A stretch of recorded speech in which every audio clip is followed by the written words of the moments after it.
Hello friends, I CA Kamakshi Khandelwal welcome you all to my next session in GST. My topic for today's deliberation is e-commerce. E-commerce, electronic commerce has transformed the way the business is done in India. Currently, the e-commerce industry is faced with the levy of multiple taxes in India. Each state has imposed its own set of rules and taxes on the e-commerce industry. The lack of clarity on various e-commerce transactions and new aspects such as e-wallet, cashbacks, etc. have resulted in a chaotic tax environment for the industry. E-commerce industry is looking towards the implementation of GST with the hope of bringing in clarity and removal of various state levies and taxes. In this deliberation, I would be covering topics from the perspective of both e-commerce operator and suppliers on e-commerce. So let's start. First, I would like to discuss what is the meaning of e-commerce.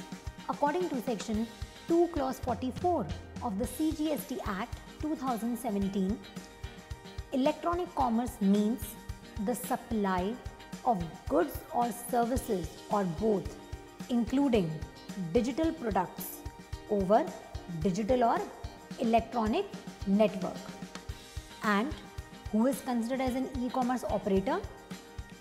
Section 2 clause 45 of the CGST Act 2017 defines electronic commerce operator or the e-commerce operator as any person who owns, operates or manages digital or electronic facility or platform for electronic commerce.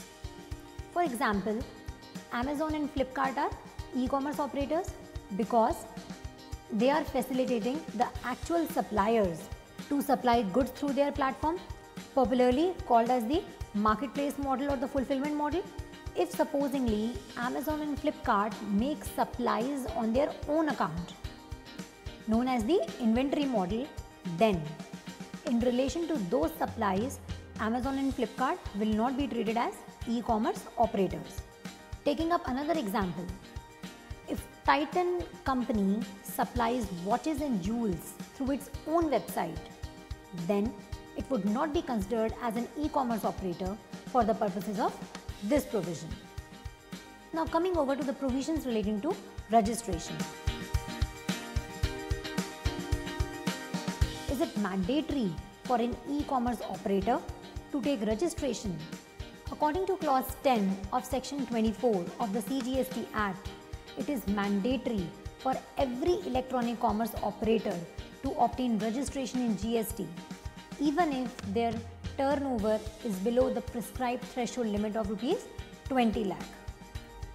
Also, the persons who supply goods or services or both other than the supplies specified under section 9 subsection 5 through such e-commerce operator who is required to collect tax at source under section 52 are also required to get themselves mandatorily registered in GST irrespective of the threshold limit. Now what does this section 9 subsection 5 says? It says the tax to be paid by e-commerce operator on notified services. The government may, on the recommendation of the council, by notification specify categories of services.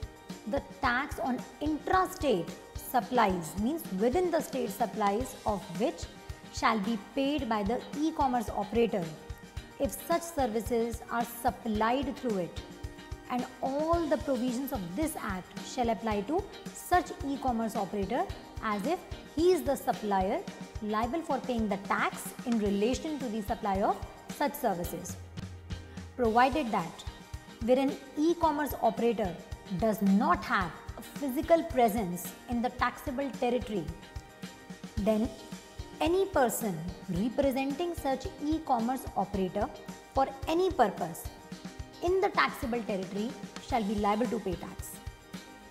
Provided further that where an e-commerce operator does not have a physical presence in the taxable territory and also he does not have a representative in the said territory, then such e-commerce operator shall appoint a person in the taxable territory for the purpose of paying tax, and such person shall be liable to pay tax. But till date, no such services have been notified on the interstate supplies of which e-commerce operator shall be liable to pay tax. Now, moving over to section 52, that is collection of tax at source. This section provides for collection of tax at source by an e-commerce operator at a notified rate, where the consideration for the supplies is to be collected by the operator.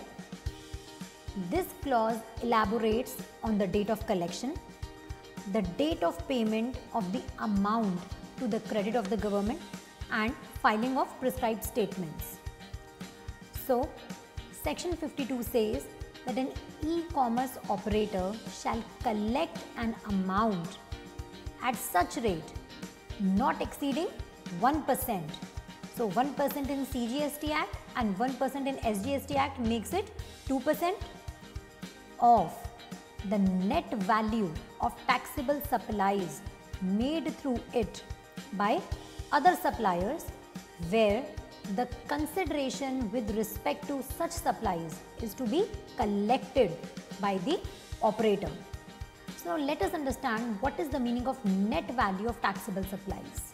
The expression net value of taxable supplies shall mean the aggregate value of taxable supplies of goods or services or both, other than the services notified under section 9 subsection 5 made during any month by all registered persons through the operator, reduced by the aggregate value of taxable supplies returned to the suppliers during the said month. Let us understand this with the help of an example. For example, Flipkart is an e-commerce operator, ABC Private Limited and XYZ Private Limited are suppliers on Flipkart. The following supplies are made on Flipkart in the month of October 2017. So, ABC Private Limited has made taxable supplies on Flipkart worth 1 crore and the taxable supplies returned were 10 lakh. So, the net taxable supplies turns out to 90 lakhs and the TCS collected at the rate of 2% by Flipkart turns out to 1,80,000.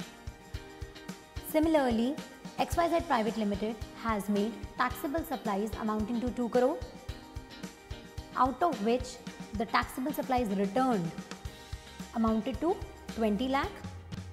Therefore, the net taxable supplies turned out to 1 crore 80 lakh and the amount of TCS collected turns out to 3 lakh 60,000. Here, the net taxable supplies of Flipkart is 2 crore 70 lakh and the GST collected is 5 lakh 40,000. Now, what is the time limit for depositing TCS? The e-commerce operator shall pay the TCS so collected to the government within 10 days after the end of the month in which such collection is made. Now, what are the statements that are required to be furnished by an e-commerce operator? An e-commerce operator is required to furnish a monthly statement in form GSTR 8 by 10th of every month and an annual return in form GSTR 9B by 31st December of the next financial year.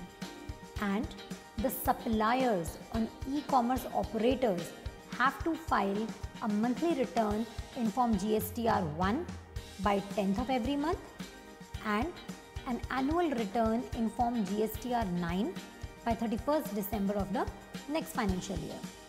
Now, the details furnished by the e-commerce operator shall be made available electronically to each of the suppliers in Part C of Form GSTR 2A on the Common Portal after the due date of filing of Form GSTR 8. Now, coming over to the next point, matching of details furnished by the e-commerce operator with the details furnished by the supplier. The following details related to the supplies made through an e-commerce operator as declared in Form GSTR 8 shall be matched with the corresponding details declared by the supplier in Form GSTR 1. First is the state of the place of supply, and second is the net taxable value. In case of any discrepancy in the details furnished by the e-commerce operator and between the supplier, then such discrepancy shall be made available to the supplier electronically in Form GST MIS 3 and to the e-commerce operator electronically in Form GST MIS 4 on the common portal on or before the last date of the month in which the matching has been carried out.